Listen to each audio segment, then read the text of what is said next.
Okay, so before we talk about the different types of chemical reaction, let's first talk about what makes a chemical reaction a chemical reaction. We talked about this a long time ago at the very beginning of the year, but there are 4 easily observed changes that usually indicate a chemical reaction has occurred. So one of them is a production of light and heat. If you see one of these during a reaction, you know a chemical change is occurring. The production of a gas, you can usually tell this is happening because you see bubbles. Not all bubbles means that a chemical change is occurring, but most of the time it is. The formation of a precipitate, okay, which is a solid that is produced as a result of a chemical reaction. Remember, this is like your Red Bull and milk. When you mix it together, create that really like chunky solid. When there is an unexpected change in color, right? So the key prefix being unexpected, okay? Also, chemical change can be written to properly summarize any chemical change if the following 3 requirements are met. So you have to make sure you have all the correct elements and formulas written correctly. You have to make sure that all the formulas for your reactants and products are written correctly. There are something called diatomic elements that we'll talk more about later, but it's Brinkelhoff. These 1, 2, 3, 4, 5, 6, 7 elements always comes in pairs. You never see these elements by themselves. Like iron can be by itself, but bromine cannot. Always has to come in a pair. Also, the last thing is for a chemical reaction to occur, it has to also follow conservation of mass no matter what. Remember that mass can neither be created nor destroyed, right? So whatever you start with has to be equal to whatever you end with no matter what in a chemical reaction. Okay, so let's go through the different types of chemical reaction. The first type is called synthesis, okay?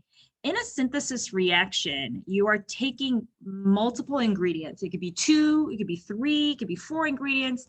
Most of the time, you're probably only going to see 2.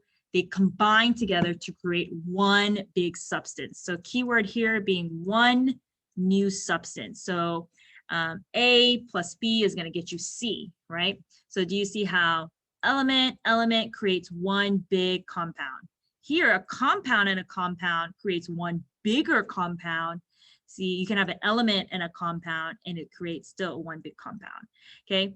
So if you were to pictorially look at it, you're looking for one big compound. Do you see here that this is still considered one compound? You just have how many of them? You have 2 of the same compound, right? So still the same thing. That is still synthesis. The next type is called decomposition. Decomposition is the exact opposite of synthesis. What does decompose means? It means you're going to break it down. So you're going to take that one big thing and now break it apart. So you started with a big thing C, and now you're breaking it up into smaller parts, okay? So big thing gets broken apart. Big thing gets broken down, big thing gets broken down. You can see this pictorially, right? You start this one big thing and you break it down. This doesn't look like one big thing. Remember, it's the same thing. That's just 2 of them, right? But it's the same one big thing. And then it breaks it apart. So same thing here. It looks like there's different, but they are the same, right? There's just 2 of them and you're breaking it down. Okay? They're just already balanced. Okay, the next type of reaction you can see is called single replacement. The key word here being single. So something has to be single. A single element has to be existing on both sides of the equation. Do you see how the letter A here is single and B, C are partnered up? Now A, C are partnered up, so they're like switching dancing partners. And now B, right, is all by itself.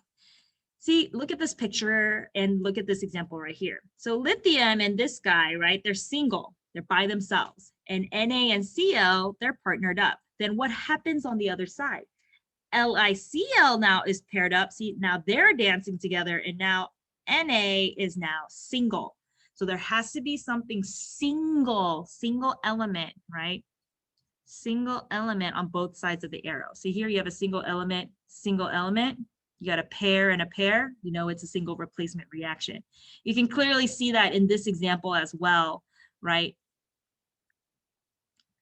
Where the single changes, right? They're just changing partners.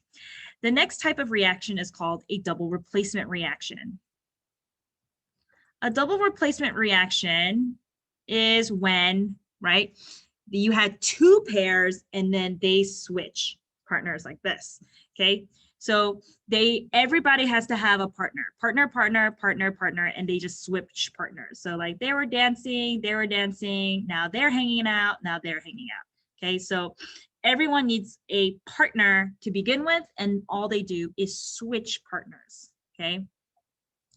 The last one is called a combustion reaction. And we talked about this in the previous video.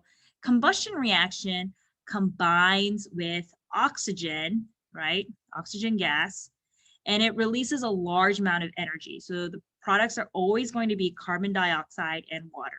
It doesn't matter which order it comes in, but the key thing is you always see these two things in a combustion reaction.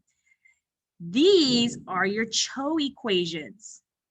CHO, right? Because all you see are C's, H's, and O's. C's, H's, and O's. C's, H's, and O's. And you also see water and carbon dioxide. Water and carbon dioxide. Let me just say this is the most missed question on practice and quizzes and tests because you are not looking for CHO equations, but this is what you should always look for first. Is it a CHO equation? Do I see C's, H's, and O's? Then label it combustion. All right, so then let's practice.